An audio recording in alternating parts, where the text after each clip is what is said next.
Thank you so much for joining us. My name's Paul Quigley, and I teach in the Virginia Tech History Department. Another part of my job is I'm director of the Virginia Center for Civil War Studies, and it's the center that is sponsoring tonight's event.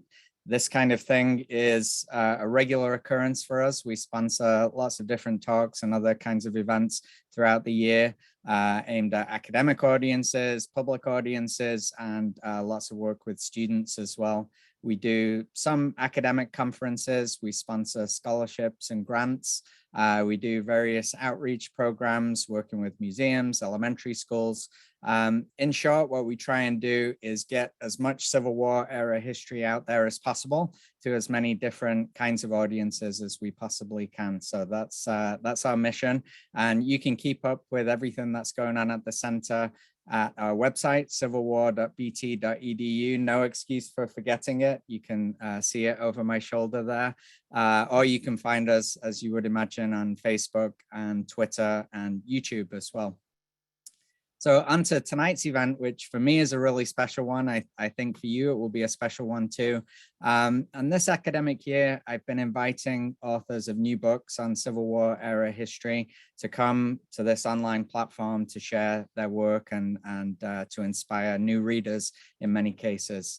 And tonight is just a little bit different because it's not a brand new book that we're going to be talking about. It's a new edition of an old book. And the book in question is Celia, a Slave. It first came out in 1991. This is not a first edition. I don't have one of those, but this is an older edition. I think it came out in the late 90s. And it's just been reissued in a 30th anniversary edition. I've got two props tonight. This is the 30th anniversary edition, which came out at the end of last year, at the end of 2021, just a few weeks ago. I first read Celia in graduate school. I think somebody assigned it, one of the professors assigned it in a course I was a teaching assistant for, and I've read it multiple times since then. I've assigned it in various courses of my own. And I'm not going to say too much about it because that's what the discussion is for. We're going to hear from the experts on the book, and we're going to hear your questions and get into lots of discussion. But I do want to say that it's an incredible human story. If you haven't read Celia, I think you'll find an incredible human story between its covers. It's also, I think, an incredible feat of historical research and interpretation. And for me, it's really opened my eyes and lots of my students' eyes to the possibilities of research, especially researching stories that have often been hidden or marginalized or difficult to uncover, and using really responsible historical interpretation to understand those perspectives a little bit better than we do already. So let me briefly introduce all three speakers, and then I'm going to hand things over to them. First up is going to be Melton McLaurin. He's Professor Emeritus in the UNC Wilmington Department of History. He's the author or co-author of 9 books on various aspects of the history of the American South, including, of course, Celia, a Slave. And just incidentally, it was chosen when it came out in 1991 as a New York Times notable book. Our other two speakers are here specifically because they co-authored the new foreword for the 30th anniversary edition. So we're going to hear from them as well. Dana Ramey Berry is Oliver H. Radke Regents Professor, as well as the chair of the History Department at the University of Texas at Austin. And she's a leading scholar of slavery and Black women's history and is the author or editor of 6 books, including the recent A Black Women's History of the United States. We're also going to hear from Jennifer L. Morgan, who is Professor of History in the Department of Social and Cultural Analysis at New York University. She also serves as department chair. So I feel especially grateful, I think, that 2 department chairs no doubt have a lot of other things going on in their lives, spared the time to be with us tonight. Dr. Morgan specializes in gender and race in the Black Atlantic world. Her most recent publication is Reckoning with Slavery, Gender, Kinship, and Capitalism in the Early Black Atlantic. And she also serves as the council chair for the Omohundro Institute for Early American History and Culture. So we're going to hear some relatively brief opening remarks from each of the panelists. We'll have plenty of time for discussion. And the way that's going to work this evening is you can type in your questions into the Q&A box at any time. So if you have questions now, feel free to start, or during the talks, you can feel free to type in your questions then or at the end. We may not be able to get to every question, but we'll certainly try to address as many as we can. And we're aiming to wrap up at the latest by about 8:15 Eastern time. So that's all from me. I just want to say how grateful I am to all three panelists for being with us tonight. We can give them a virtual round of applause and welcome Dr. McLaurin to the virtual podium. Thank you. Thank you, Paul. I'm very pleased to be on this webinar. I started out by saying to one of my colleagues on the webinar that the two of them are making me feel ancient. They were receiving their doctorate as I was preparing to retire. So that gives you some idea of how ancient I feel speaking with two of the premier scholars in the history of African-American women, and especially the sexual abuse and exploitation of African-American women and the role of gender in the development of slavery. But I'll do my best. To start with, I was extremely surprised by the reception that Celia received. I thought it was a good book. I thought it was an important topic. I thought that it would get some attention, but I was floored by the amount of attention that it got when it first came out. I was, of course, gratified that it got that attention, but I never thought the book would get that kind of attention. And I'll say this because a lot of young scholars out there need to know this. The academic publishing world has changed so much since I was starting my career, and Celia was a mid-career book. It was not an early book. But Celia would have never been published except for the work of an acquisition editor at the University of Georgia Press. In the first two reads, I had one good read. Books are always reviewed, usually by two people, blind reads. The other blind read, I have no idea who did it, said it would make a good short article in a local journal. Thanks to the belief in the book of the acquisition editor, you finally got to read Celia, a Slave. So that's a quick story. You're always going to get some discouragement. Don't be discouraged. Now, the book was not the first to deal in a fairly public manner with women enslaved and the sexual abuse of enslaved women.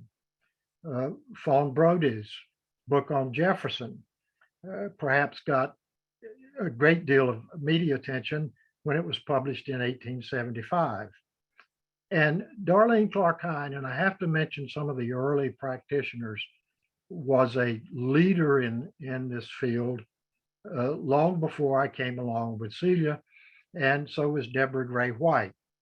But Jean Yellen's book on the incidents in the life of a slave girl, Harriet Jacobs, who was a North Carolinian like me, also got quite a bit of public attention. But I don't think any of these books have had the legs that Celia has had. Now, the question is, I think, why has Celia received such attention and over such a long period of time? I frequently get letters or phone calls now from people who are interested in Celia. They've run across the book somewhere. they are touched by it in some way, and they want to ask me, can I do a film on it? Can I do a play on it? Can I do something with it? And I tell them that Celia is no longer mine, which is absolutely true. They could do whatever they want to with it, and they can use the same documentary sources I used, plus others that have been discovered since I did the book, to do what they wish to do with it. And I hope some people will do more with it. Um, and I think that may happen. Now, why did Celia get so much attention? Well, my colleagues on this panel tonight have suggested in their introduction that it came out at exactly the right time. And I agree with almost everything my colleagues have said in that introduction about the reception of Celia. It had just a little bit of preparation with the work of Darlene Clark Hine and others. It came out when this topic was just beginning to get public attention, and it received enormous attention in the non-academic press, in papers of record, particularly the New York Times and the Washington Post. And I think that had quite a bit to do with the attention that Celia got. But there were other things about Celia. It was, as Paul has said, a very human story, in many ways, an all too human story. It was a tragic story, and that drew an audience to it.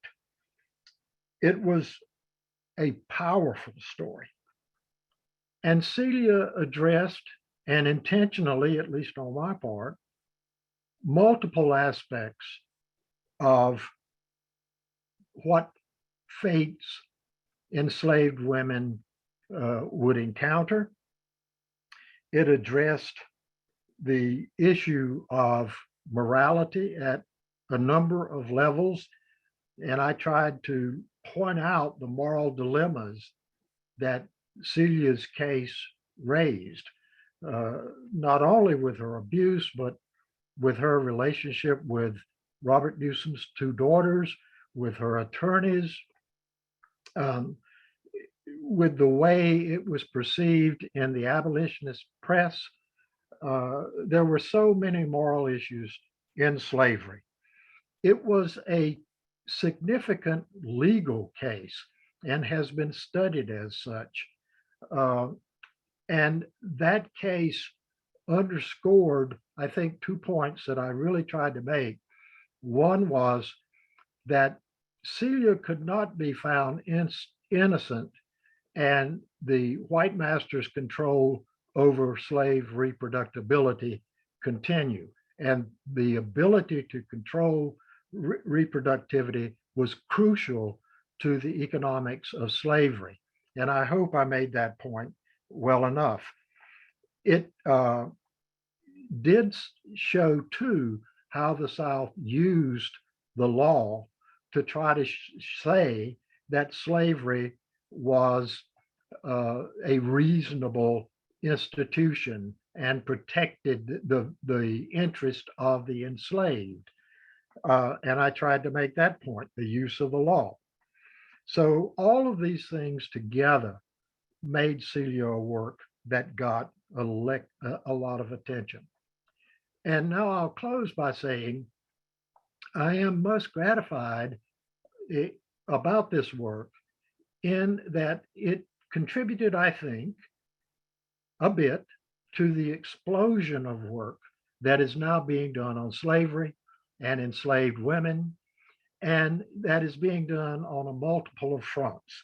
If you look at the work that is being done in the 21st century, you have so many things in addition to sexual abuse. The whole issue of slavery in the transatlantic world, the whole issue of slavery in the development of capitalism, which is absolutely crucial, especially the development of commercial capitalism, is now being explored by so many writers you can't even name them, and they're doing splendid work, and I congratulate them. That's it. Thank you very much. Now we will turn things over to Drs. Berry and Morgan. Thank you so much for having us. We were delighted to be invited, right? Yes, absolutely. And I can say that we love to be in conversations like these. We find these really productive. So I just wanted to thank you all for having us here. And it's lovely to meet Milton for the first time. Same. So I just want to say briefly how we came about to write the foreword for this book. And then we're going to talk a little bit about historiography and a little bit about the text itself, and then we'll be free to open up for Q&A. Jennifer and I have a series through the University of Georgia Press, a Gender and Slavery series, and we were approached to see if we would want to be willing to review the manuscript just as they were preparing it and see if we could make just some small remarks. And I think we said, we'd love to do that, but can we make a little bit longer remarks, because we felt like there was such a large historiography that needed to be addressed, and that we wanted to include for a modern day reader, for a reader that didn't know the earlier literature or didn't know how we got from 1991 until today. And so that's why and we sat down for a while and went back and forth over the types of sources we would include and which books, and it's been a little while trying to figure out how we were going to structure the essay, and then went into the details of the text. So that's how we came to this project. Did you want to add anything? Sure.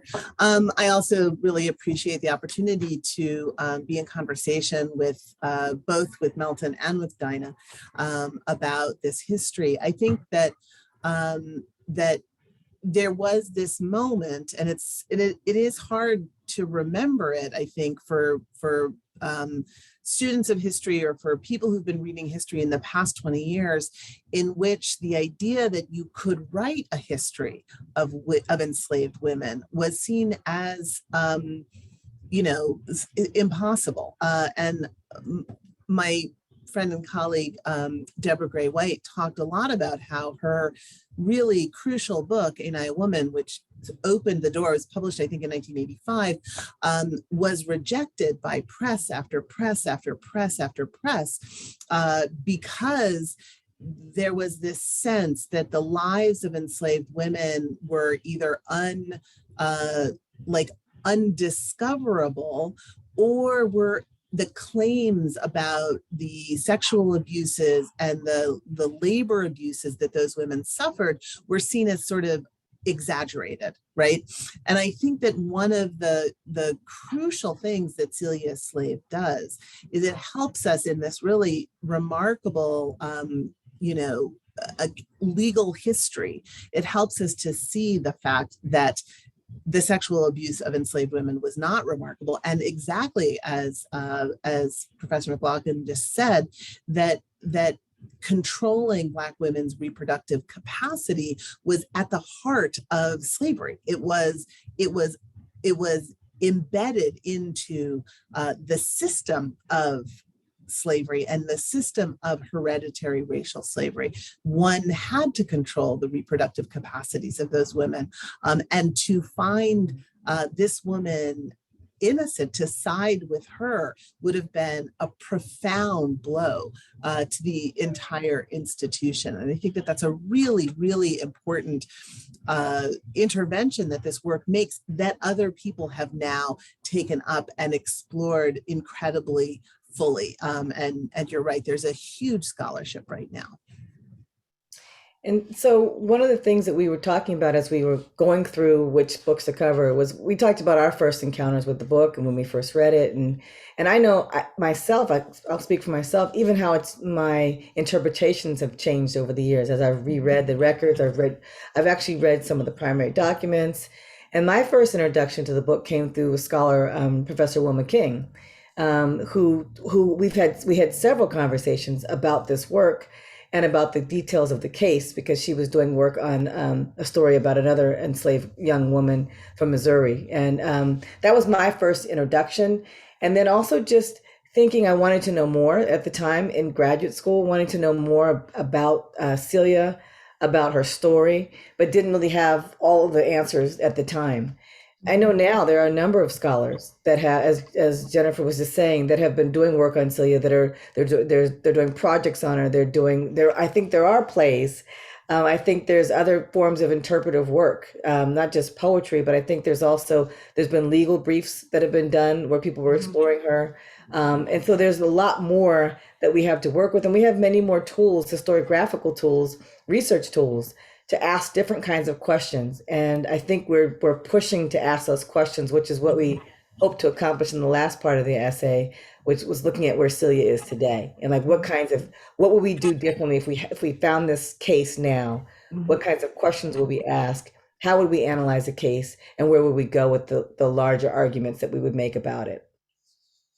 And I would say that from just to add to that, that from my perspective as someone who works on the 18th and the 17th century, I also encountered this book as a graduate student, but I was like a little old in my graduate career when I had already taken my field exams and was getting ready to do research on colonial Barbados and South Carolina. And so for me, the way that the work resonated was simply, I mean, it's simple. I don't mean to suggest that the research was simple in any way, but simply the capacity to write a text about an enslaved woman, to name her, and to organize an entire historical study around her life felt like this extraordinary gift, even though the what we learn about her life is extraordinarily painful. But the fact that we can name her, the fact that we have this legal record, we have the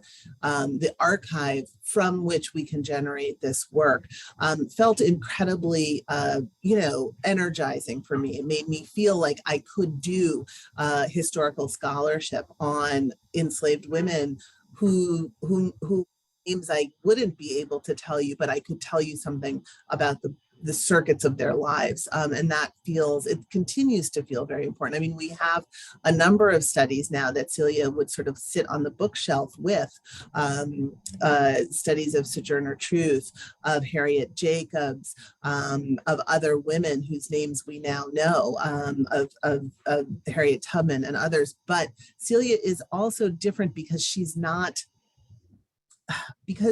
didn't, trying to figure out the way to say this, like, she was a victim. She was very horrible things happened to her, and yet her life continues to have meaning for us. And I think that is really, really important. And I think to add to that, she spoke through her actions, because so many actions were put upon her. And I think we can now see her response in not only what she did with the body, how she handled jail, how she escaped while she was incarcerated. I think that's a really important point that people might overlook that about her pregnancies. And then we have different kinds of questions about her children, and we think about the afterlife of Celia, because I do believe that we're still living in the afterlife of Celia, and we are still having conversations about her decades, centuries later. So she does have an impact on this profession, and she has an impact on the way we think about women and their response to sexual exploitation and abuse. There were, I remember moments when I've encountered this book over the last, 25, 30 years, where there was discussions centered around her relationships with other men. There was discussions about whether or not she was, one of my colleagues here at the University of Texas was saying, well, she couldn't have done that alone. She couldn't have carried the body over to the fireplace. There's no way that somebody at that young age could have done this. So there's all these questions around, the story of what happened. But I think that the lesson for us as historians is much bigger than those details. I think it's important for us to ask these kinds of questions that we've been asking and having these discussions. But I also think it's important for us to look at what is Celia trying to tell us, and what can we learn from the court archive? Because for me, that opened up these conversations about what other enslaved people, looking at work like Elizabeth Dunnan, who did encyclopedic work on, enslaved people in the court records, and seeing what we can learn about slavery through those types of documents. And that's still a source that many scholars are still turning to today. And I just want to say one final thing from my perspective, and then I'm really excited to hear questions and to continue this conversation. But there's a methodological lesson to be learned by Celia Slave, and that's the way in which we get this. So when we get this little detail about Newsome's intentions when he purchases her, the fact that he rapes her on the way home, which if she hadn't killed him, we would never have evidence of. Like, we would never have evidence of how just, you know, normal it was for this man to go out and purchase a person to have sex with, right? That was his intention. Yes, she would do other kinds of work. And I think that, you know, I recently wrote about the experience of rape aboard slave ships. And one of the pieces of evidence I used was a ship captain who complained after a revolt that he was going to have to put everyone in chains. And he said, including the women who had already been chosen by sailors, right? And so it was just, it's one sentence, and it's just an aside that suddenly makes you understand that the entire voyage was underpinned by rape, which is a very difficult thing to grapple with when we think about what it means to purchase human beings, right? And I think that Celia Slave opened up a recognition of the kind of everyday nature of rape and sexual violence for so many African women and women of African descent. And I think that's really, really important for us to be able to see in the archive in this way. I think that's a great place for us to stop and open for Q&A. Thank you. Yeah, absolutely. Thank you. Well, thank you so much, all of you, for your introductory remarks, which I think raised some really interesting points about the book. I encourage audience members, type away into that Q&A box, and we will get to as many of your questions as we can. And I think I'd actually like to use my prerogative in my chair right now and ask the first question, if that's okay. One of the areas that you highlighted in the new foreword, which I really, really enjoyed and got a lot out of, was that the importance of sexual violence to slavery as a system and as an economic system. Historians' understanding of that has changed, advanced, deepened in the 30 years since Celia came out. I think it was there in the original book, but I wonder if you, one or both of you, could say a bit more about how things have changed on that front. I'm going to defer to you, Professor Berry. Sure. Can you go back real quick and repeat the last part of your question? I missed that last part. Yeah, absolutely. So the question was, how have historians' understandings of the role of sexual violence in the system of slavery, the economic system of slavery, advanced, deepened, evolved, changed over the last 30 years? Well, I'll give you a simple answer first, is that it's believable. And that sounds like sarcastic, but I think for so long, I shouldn't say for so long, but there were always questions because this part of the history was often hidden. But now that we are looking at different kinds of records, we see the stories where Harriet Jacobs is saying, you know, the vile things that her enslaver whispered into her ears, how enslaved women dreaded puberty. They dreaded having their menstrual cycle for the first time. Things that Deborah Gray White also mentioned. But these are the aspects of exploitation were there, and we now are finding more and more evidence of it. And we're now allowing the voices of enslaved women, and I say allowing loosely, but allowing their stories to speak for themselves, whereas before you had to have all this background or... She's freezing. We'll give her a moment to I think unfreeze. Dinah has frozen. Yeah. Well, I can jump in. And hopefully she'll regain her connection. But part of what she's describing is the presumption that stories of sexual violence were exaggerations, right? And that in fact they were not. They were, so the one of the key stories that Dr. Berry just mentioned was that of Harriet Jacobs, the woman who in an effort to escape the sexual predation of the owner, hides in an attic for over 7 years until she's able to escape. That narrative, her narrative, was seen as ghost written by a white female abolitionist and exaggerated to make an abolitionist claim. Like, it was seen as propaganda, rather, and Professor McLaren mentioned the incredible work that Jean Fagan Yellen did to verify that story. So, but she spent her entire career verifying that narrative. And as a result, we now know that these narratives are true. But it's a little shocking how long it took for the claim that people who were being purchased in a marketplace were vulnerable to sexual exploitation. Somehow that seemed beyond the pale, for reasons that I think we should, be talking about. Dinah, I took over for you when you froze, but jump back in. Sorry about that. My internet is often unstable in the evenings. Jennifer just finished my point about the documentation that was needed to prove that the things that women were saying about their sexual abuse actually happened. And so I began by saying it's believable. We now have lots of evidence. We have other narratives. We have other court cases. We have other stories where we're hearing over and over again about how common it was for enslaved women to experience forms of sexual abuse, where enslaved women dreaded puberty. They did not want to be, some of them did not want to be considered attractive. Some of them talked about binding their breasts, to show that they were not of an age where they could reproduce. And then that connects to the other part of your question, was about what does this mean for the institution of slavery and commodification? Well, as Jennifer writes about enslaved women and their future increase, the ability to give birth and to provide additional sources of labor was one of the primary motivations for the reproduction and rape of enslaved women. And so that's something that we've seen.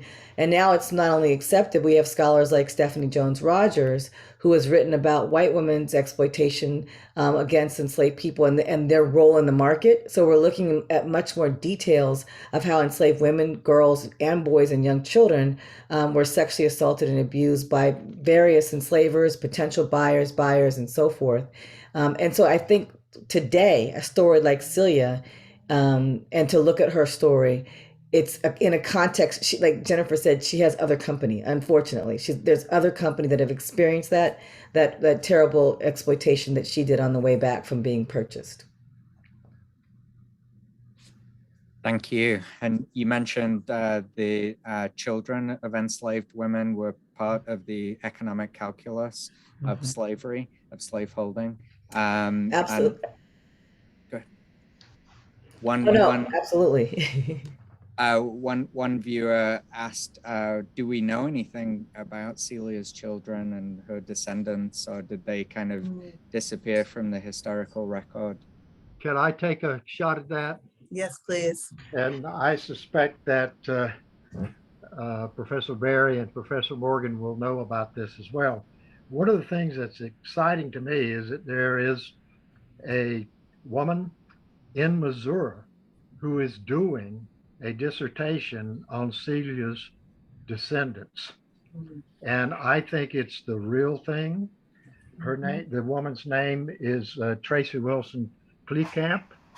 And she has located descendants of Celia's two daughters. I assume that they were sold.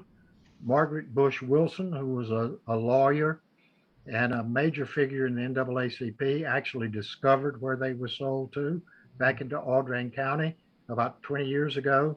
That has been followed up on, and I can't wait to see what's going to come out. This is an oral history. And one of the things I found out about Celia is that people wanted to be associated with her story.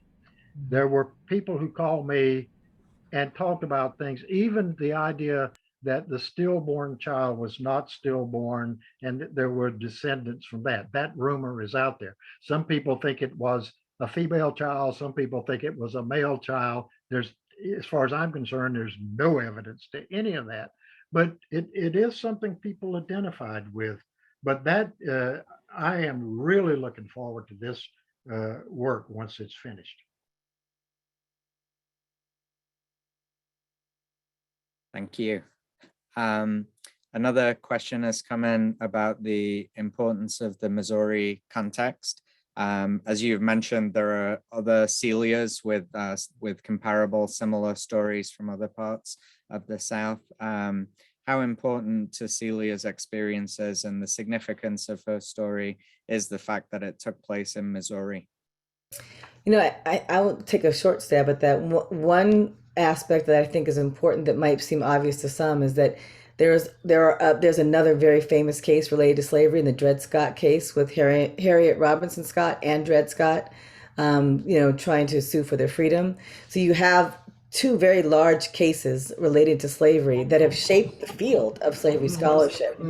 So I think that's one aspect of it. But you also have, as Diane Moody Burke writes about, the experience of slavery in Missouri is different. As I mentioned, Wilma King writes about that as well. And there are a number of other scholars that are doing Missouri history to look at how slavery involved on much more small farms and plantations, similar to the way in which Celia was raised for the short period that she was there.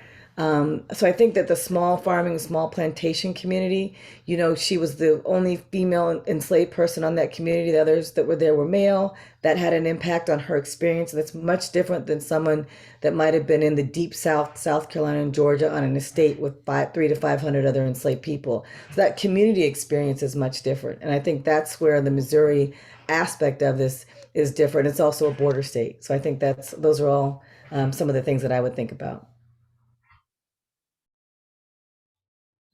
Anyone else like to weigh in on that?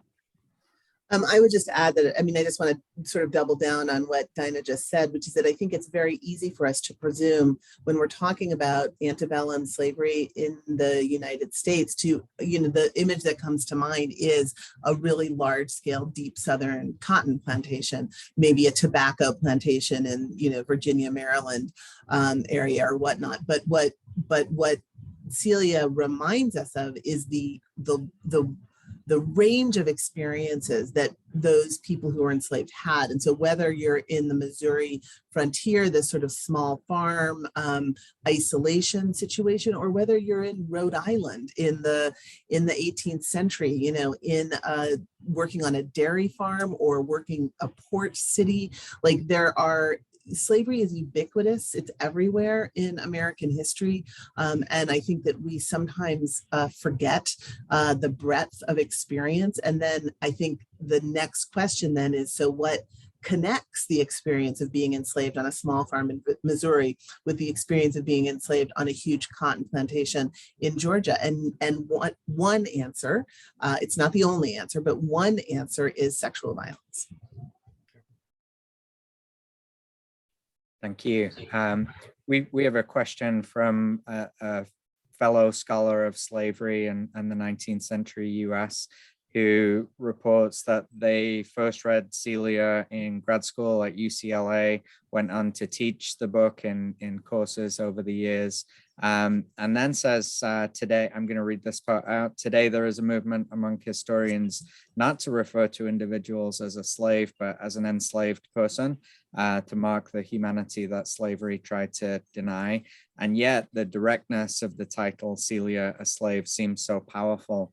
I'd like to hear the speakers reflect, this viewer asks, on how the very title, Celia, a Slave, imprints on audiences in the 21st century. Let me go first on that one, if you would. The reason I use the title Celia, a Slave, is that's the title of the court case. It's Celia, a Slave. There's nothing beyond, and the movement toward an enslaved person comes much later for reasons that Professor Berry and Professor Morgan can probably explain much better than I. I would say that when I hear the title Celia a Slave, I see the quotation marks around it. Like I know that that comes from a court case, right? But I also know that's what a historian sees and hears and isn't what other people might. For me, I started using enslaved rather than slave when I was a graduate student. And for me, it does two things. As the questioner noted, it highlights it highlights the humanity of the people who were enslaved. But for me, the humanity of people who are enslaved is a given. I don't need to highlight that because that is the driving force of all of our work. What it does to me is it reminds us that there is someone who is attempting to enslave another person. So in a way, when I refer to a person as enslaved, I'm actually shining a light sort of over on to that person who's claiming the right, the legal right, the economic right, the moral right to put someone else into the condition of enslavement. I think that language is really, really important, and I think that that the shift of language in our teaching and our writing to use the word enslaved rather than slave is very important. But I think it just carries a lot of different meanings, I would say. Thank you very much for that. We have another really interesting question. The questions are great. Please keep them coming in. Another interesting question about terminology. In the book, one of the kind of key phrases that Dr. McLaurin used was fundamental moral anxiety in interpreting, slavery as an institution in the 19th century. And this viewer says it's a compact phrase that somehow supports a lot of reflection and expansion. The students have wrestled with it for years. And this viewer is asking, after 30 years, is there another name we would apply to that idea? Or are we still sort of happy with the phrase fundamental moral anxiety as a way to begin to unpack the dimensions of Celia's story? I would continue with that phraseology, but I would add that it's much bigger than the story of Celia the slave, or even enslaved women. It goes back to a discussion that was earlier about the reluctance to publish works on sexual violence against enslaved women. I think the myth of the lost cause and the whole buy-in of our society, just in the United States, to the idea that slavery was sort of a benign institution and masters looked after their slaves carried a tremendous weight with a lot of the public. And that was part of the reason that there was this reluctance to look at what happened to enslaved women in so many settings. I also think that there is really a recognition of all these violations and an unwillingness to confront them. We don't want to think that that's what happens. But if you read the diary, let's go to the extreme. And a lot about slavery was idiosyncratic. But when you read the diaries, for example, of Thomas Thistleworth, and I think some of you in the audience will know who that is, the Jamaican planter. It's just undamn believable, but it is real. It was a part of what slavery was. So we don't like to think of ourselves, and that was true of white people. They didn't want to think of themselves in this way. And I'll just end by a few, and Eugene Genovese did work on this, white ministers in the South said, you guys need to clean up your act, but they didn't want to do away with it. They just wanted to protect the family. And not even that happened. It was never even taken seriously. I'll stop at that.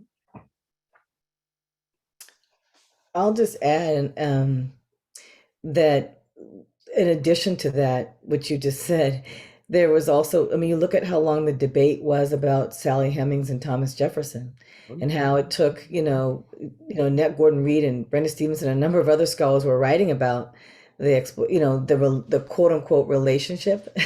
And it took DNA evidence, and even with the DNA evidence, there were denials. It wasn't Jefferson, it was his brother or uncle or someone, So even that, there was this, this didn't happen, or these relationships were mutual.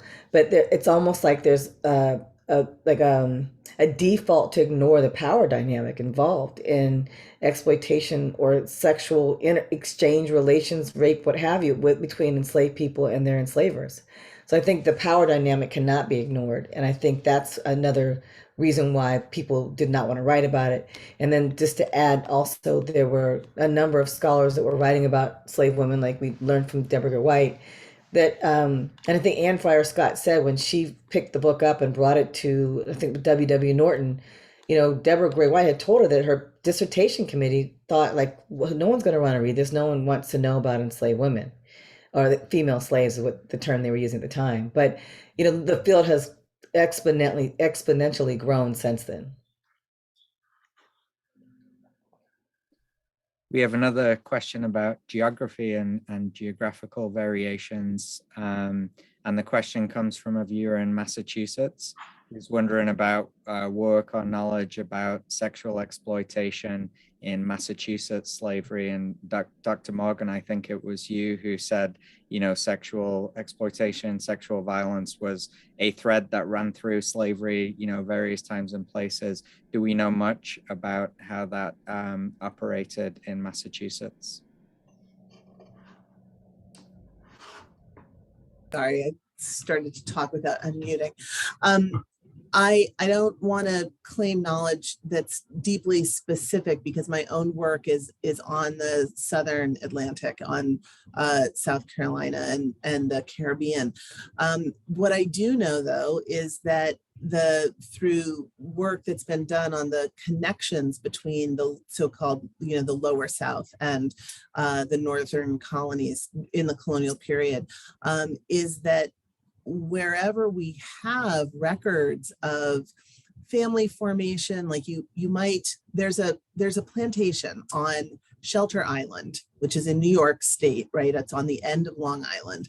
And it was a way station. It was a provisioning plantation that enslaved Africans, Native Americans, and had white indentured servants working on it, and had economic connections both to Barbados and to Rhode Island, right? So ships would bring would carry food and other things from Long Island down to Barbados, would serve as a place to sell goods that were being produced by slave labor there. And in the records of this plantation, called Sylvester Manor, you have records that show the way that slave owning family was invested in the reproductive capacities of the women they enslaved. You can see the way that they enslaved equal numbers of men and women in an effort to kind of support the possibility of reproduction. I can't see in those records explicit evidence of sexual violence, although I can see in those records the birth of children who are designated as mulatto or as interracial. So I think that what we must presume and this has to do with like the interplay between power, as Dinah said, and the economy of slave ownership, that when people have power over one another, one of the things that happens is sexual violence, right? Is taking advantage of that power imbalance in order to gratify sexual urges and violent urges, right? And that's a shameful piece of human history.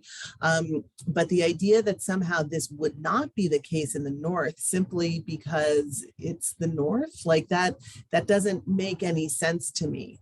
What makes sense to me is that when it made economic sense to support the trade in enslaved people to northern colonies, it happened until it didn't make economic sense anymore. And that's when gradual emancipation proclamations were passed in the North reluctantly. I mean, the slavery was legal in New York and Virginia, New York and New Jersey until 1804 before, right? So and people were legally still enslaved in northern states well into the 19th century, children and others so we have to stop thinking, and I'm not suggesting that the question or that the person who wrote the question was saying this, but I just think that it speaks to this concern that some of us have to make sure that we're not imagining this great divide in which all Black people are free in the North, because that is not the case. Thank you. We have a question about resistance on the part of enslaved women against enslavement. And this reader really values the book as an example, as an insight into how enslaved women resisted enslavement. And this person points out that, over the past 30 years, there's been lots more great scholarship written. This person mentioned Stephanie Camp as a really good example. And then asks, where do you see resistance fitting into our understanding of enslaved women's experiences moving forward? Where are we going to from here? I think the sky's the limits on this because there's a number of scholars that are doing work. Vanessa Holden just finished publishing a book on the Nat Turner Rebellion, about Southampton Rebellion, looking at it from the perspective of women and children. And that's just one example of a recent publication. But we are now looking at all types of forms of resistance among enslaved women, in addition to re-examining rebellions and other large-scale events where women were ignored. I know that there's a number of scholars that are doing work in the slave trade, like my colleague here, Dr. Morgan, looking at the experience on slave ships during the Middle Passage and so forth. I think that resistance should always and probably will always be a major part of our understanding of the institution of slavery, but we're looking at other really creative forms. We know people that are doing work on abortion and women that found ways to end their pregnancies. Infanticide. We have students, I have a former student that's doing work on that, but there's a number of other scholars, Dr. Signe Formy and others that are doing work on infanticide. There are scholars that are doing work on women that were using the written literacy as a form of resistance. Escape self-liberation is another form of resistance. So there's a number of ways in which resistance, I think, will always remain a part of our conversations about slavery, because for so long people would ask the question, well, why didn't they resist? And we have so much evidence of resistance, and this book is just one of them. Could I add a little bit about violent resistance? One of the things that I think set Celia apart a bit is that if you look at Harriet Jacobs, for example, or if you look at Margaret Garner, for example, and a number of other women who resisted by fleeing or doing other things, Celia killed. And I think that made a difference. Celia killed her abuser. And I think that really strikes at an emotional level. And I think it also raises, it reminds us that there's a cost, right? That we can't, while I think I agree with both of you that we have to think about all of the ways in which people resist their enslavement. And we have to recognize that that is actually from the very first moment that we have a documented case of a large group of people being captured and sold by Europeans. 250 people captured in Senegambia, sold in Lisbon, in Portugal. And on that, the description of that sale is a description of people trying to hold on physically to their family members while the sellers were dividing people into parcels, right? So so resistance to the terms of enslavement are like in the fabric of the history of slavery, one. But we can't pretend that there's not a psychological, emotional, communitarian cost when someone is driven to an act of violence, right? As in an effort to try to protect themselves. And I think that that's another, I think that when you ask what direction is the field going, I think we have to think about all of the different ways in which we understand the kind of concept of what it means to resist, and how different forms of resistance kind of have different outcomes, I guess. We've had a couple of questions on the general subject of white women and their involvement in the sexual exploitation of Black women, Black enslaved women. One of these questions specifically mentions Stephanie Jones-Rogers' book, which I think came up earlier in your comments. Can you say a little bit more about our understanding of that topic of white women's involvement? Well, first, the context in Stephanie Jones-Rogers' book is about women in the market, because scholars argued that women were not at auction scenes. They were not in the market, and they were not trading in enslaved people. And I think one of the key gifts of that book is that she showed how present white women were in the market. And then she took it beyond that and talked about the ways in which women served as enslavers, not only being shrewd bargainers trying to make money or selling and trading enslaved people, but also how they managed their estates and plantations. And then she went beyond slavery to look at the Civil War era and the displacement of the institution and how white women responded to that. And the reason why I brought her up earlier, why I brought up the study, is that in her book, they were her property, Jones-Rogers talks about physical and sexual exploitation, not just of girls, but also of young boys, and how they were involved in very shrewd activities. There are also novelists. That Valerie Martin has a book called Property, and there's another study, another novel by Dolan Parker Valdez. And for some reason right now I'm totally drawing a blank, so I'm thinking of her new book. But Wench, that was the name of her book, Wench. Those two novels look at forms of exploitation as well, and it's a creative way to address this topic. And before we had some of the articles that we now have on enslaved women, I often use those novels to try to get this conversation going, in addition to work on Sally Hemings and Thomas Jefferson, to have the conversation about exploitation, because we didn't have evidence to prove that it was there, but it's all over the records. So we do have evidence, and these kinds of studies are allowing us to go deeper into that evidence.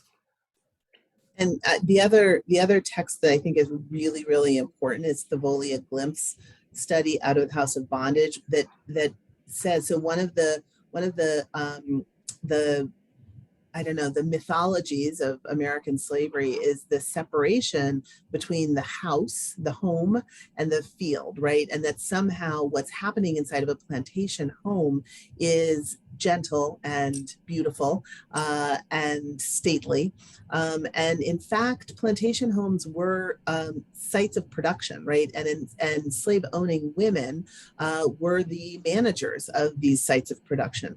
There's enormous amounts of stuff that is being made and literally made and being produced inside the household. And so what that means is that slave owning women are managing a group of workers inside the house, and so that the normal things that would come to mind, like people who were servants, who had to do washing, who had to empty bedpans, who had to, clean floors and cook food. But there's also clothing that has to be made and food that has to be, transformed, and all of that. And so there's a lot of evidence of slave owning women systematically applying the whip, systematically applying violence in order to speed up production in ways that historically, those women would report those moments of anger as being episodic, like a moment in which I lost my temper, when in fact those moments are also part of the kind of structure and the system of what's happening inside the plantation house. And so slave owning women are part of the fabric of control and of the extraction of value that is slave labor, right? Thank you. We have a question from an audience member in Mexico City. This is what I love about doing events on Zoom. Doing events in person, we did not get attendees coming from Mexico City, but now we do. And this person is asking, among other things, do you think enslaved women were able to influence politics by resisting sexual abuse? Big question. I actually would love Melton to, because I think that you conclude something really important about this case. So I would love you to start us off, and then I have some thoughts too. I'm sure that Diana does as well. It's not a question that has even occurred to me, but enslaved women, I would have to say, I don't think so, or to a very minimal amount, because of all the things we've discussed in this panel, particularly the reproductive value.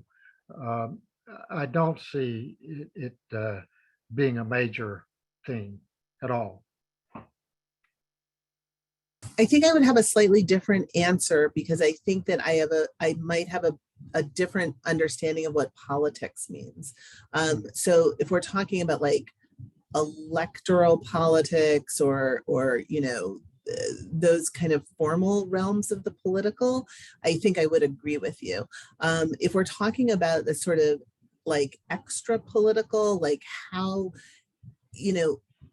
one of the, there's an enduring, a long conversation about the ways that enslaved people are part of that enslaved people are abolitionists, right? And that enslaved people are pushing for the destruction of the slave society from the very moment of their arrival. Now, one might say that push is too weak because the system lasts so long. But I think that as you move forward towards the moment of the oncoming crisis of the Civil War, part of what's happening there is the recognition on the part of some, or at least the growing acknowledgement on the part of some people, that they aren't able to control the labor of enslaved people as much as they would like to. And that's why we have these moments of violent eruption, in part because there's because enslaved people are looking for opportunities to end slavery, to end their own enslavement, but then also to end slavery on a broader scale. And so to me, that feels like political action. And so I would teach Celia a slave as evidence of an action that may not have had like politics in its view, but that had political implications, I guess. If I could add to that, if you're talking about changing attitudes, because the abolitionist press used the Celia case, and I do think that in that regard, Celia helped change the way that people outside the South, who had a much greater economic state, viewed slavery, and the nation outside the South came to the moral position that slavery was wrong. And so in that sense, yes, I think it did have an impact on politics writ large, yes. I just want to jump in and say, if you look at not just Celia's case, but if you look at self-liberated or those that ran away, I can think of two major political forms of legislation: the 1793 Fugitive Slave Law Act, and then the 1850 Compromise of 1850. Those are major political those had major political ramifications on the institution of slavery, the system of slavery, and the impact of slave versus free states. And that I think would have I would add those are two examples. And I'm saying that not directing it to a specific one individual, but the fact that thousands and thousands of male, female, young and old enslaved people were running away. And I think that form of resistance shapes what has happened. There are like sort of one-off, and there may be others that I'm not thinking about right now, of court cases though, where Freezing. You're freezing. You are freezing. I can't step in for her now because I don't know what she's about to say. Maybe we can move on to a different Right. question and pick that up if we have time in a little while. I would really like to know about one of the things, Dr. Morgan, you and Dr. Berry said in the foreword, is that thinking about Celia's relationship with George, could be rethought. We may have a deeper understanding of the kind of dynamics of relationships like that now. Could you say a little more about how that might work? Absolutely. Although here I see Dinah is back. I was just saying, I don't know if you heard me. I was talking about. No. You start, because you said court cases and then you were cut off. Okay. So I was talking about court cases where there were cases about different types of topics, but in the record, in the larger docket, there might be mention that there was an offspring, or there may be mention in testimony that enslaved women in that particular case or involved in that had children or offspring by the enslaver. So we'll find more and more places where it appears. I've just done a couple pieces on enslaved women in Texas, where there was a divorce case among a white couple because the white woman believed that her husband was sleeping with an enslaved woman, and she spent more time her husband spent more time in the quote unquote Negro cabin than he did in their own bed. I mean, that said that in the court record. And so I think it's there. It's just now we're starting to unearth it. And I do think it does shape politics, because some of the people, depending on how we define that, but some of the people that are hearing these cases are major political figures. It's involving major political figures. And then we're seeing laws related to enslaved people in those cities, in those communities, change as a result of some of the cases. And then I'll close with one other case, Lucy Doherty out of Texas, who murdered her enslaver and said, if I could do it all over again, I would. So there's other, and she was on death row. So there's other people like Celia that we can find, and that shook up an entire community. It may not have changed the law, but it definitely shook up a community. And I think those sort of one-off cases influenced legislation and the ways in which people treated enslaved people in that area, and then nationally later on.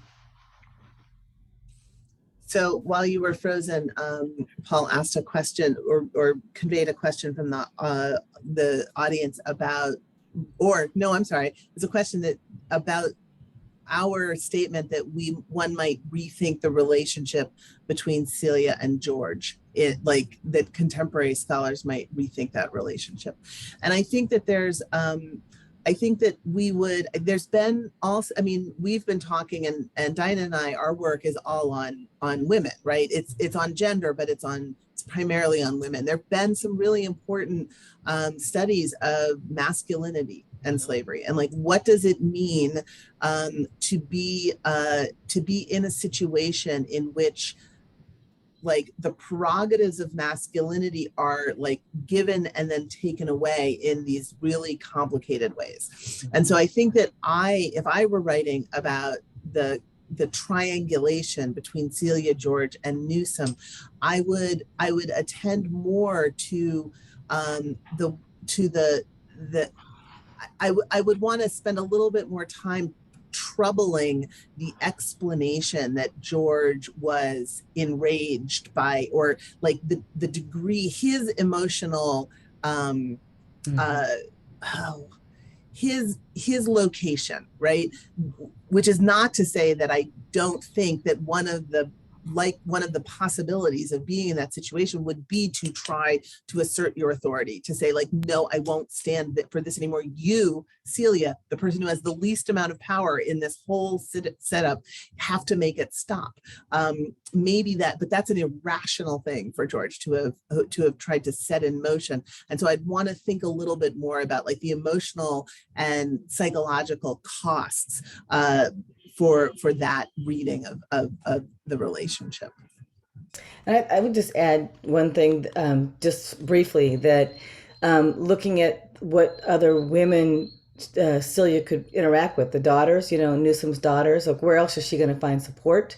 And back to George, there were assumptions that were made by scholars, even in conversations about, and those were very gendered assumptions, that he's going to demand that she behave a certain way, and then she's going to respond as if she can't think for herself and do for herself. And I think that's one of the things that scholars of gender and slavery and even feminism are arguing against. So I think that we would trouble that up a little bit, and that's what we mean, asking different kinds of questions and not just assuming, well, George told her to end this relationship, so she did.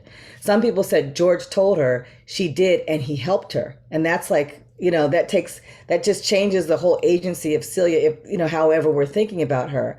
But it is something that scholars have said, and I've had lots of discussions about in class with students as well.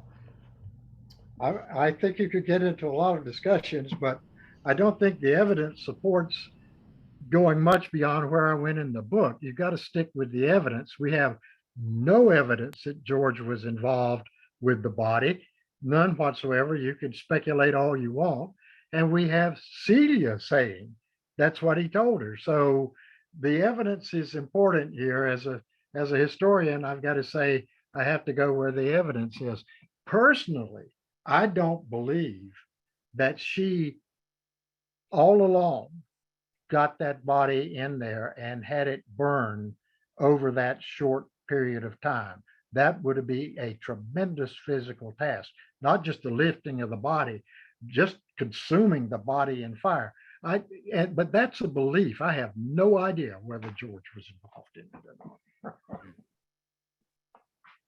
Yeah, and I think one of the reasons the book has been assigned in so many classes is precisely because it sparks those kinds of conversations. Absolutely. And because we talked a bit about this being a very human story, and I think anybody can connect and use their imagination as to what people may have done in those circumstances, even though we really don't know exactly what happened. If I may add one thing, Paul, I think I'm absolutely right about the ash. If anybody has ever removed ash from a fireplace, you know what happens to the ash. It goes up in the air. And think about who's removing that ash, and think about how he got to the position to be removing that ash. And I think I'm right about that. That's one place I do allow an assumption to come in without any real evidence. Yeah, and that was, one of the really powerful scenes in the book, as well as to imagine Newsome's grandson, breathing in the ashes of his recently departed grandfather. Very powerful stuff. So we have time for maybe one last very quick question, just a couple of minutes left. And one viewer has asked about children's perspectives and how, the sexual exploitation that was common in slavery affected enslaved children. And, can we even begin to fathom or claim to understand the impact it may have had on children's development, identities, and lives? That's an excellent question. I think Wilma King has really brought us pretty far in terms of our understanding of enslaved children, having no childhood, but also, you think about the narratives that we can read from people like Frederick Douglass, the kinds of exploitation and abuse that they witnessed. Even if they didn't experience it, they witnessed abuse. Sexual violence was a part of their lives. The separation and the tearing apart of families were things that enslaved children saw at very young ages. So I think that's one place. Then there are others that we would probably know were abused at very young ages. What does it mean to find young children, separated from their parents in settings where they're alone in the auction? You wonder what kind of exploitation, physical, emotional, psychological, or sexual, that they might have experienced. So my first place that I would go to is Wilma King, and then I would look at my colleague down at UTSA, Crystal, look at her work as well, that are doing some recent work on children. And I think the other place where you can see it is in the scholarship on slavery in New Orleans and the so-called fancy trade. We often think about the women who are exposed to sale as concubines, right, and as sexual workers as women, but we also have to remember that there are very young women who are sold for express purposes of sexual abuse, and that age of easily a person could be designated as a young woman who was 12 or who was 11. So I think we also need to look at the very explicit trade in sex trade, sex trafficking, as a space that not only affected women but also children. Thank you very much. And I'm afraid that brings us to the close of our time here this evening. I've really, really enjoyed the presentations, the conversation, the questions from the audience. As I said at the beginning, this has been a really important book in my development as a historian. And I think the new foreword by Drs. Morgan and Berry makes it even more valuable, today. So I'm sure that lots of people out there who have not read the book are going to immediately go to their bookstore, online, in person, wherever it may be, and get their own copy. I think you will not be disappointed. It's a book that makes you think hard about this period of American history and will stick with you, I think. So I would like to thank the audience for the questions. I'd like to thank all three panelists very much for taking the time to be with us this evening. I also want to thank donors to the Virginia Center for Civil War Studies who make everything we do possible. And I encourage you to go to our website, civilwarvt.edu, check out our next few events coming up this semester, and have a good evening. Thank you very much. Thank you. And thank you, Professor McLaurin. Yes. Well, it was a pleasure to meet both of you, even if it's by Zoom. Absolutely. Thank you. Thank you. Good night, everyone. Good night. Bye. Thanks.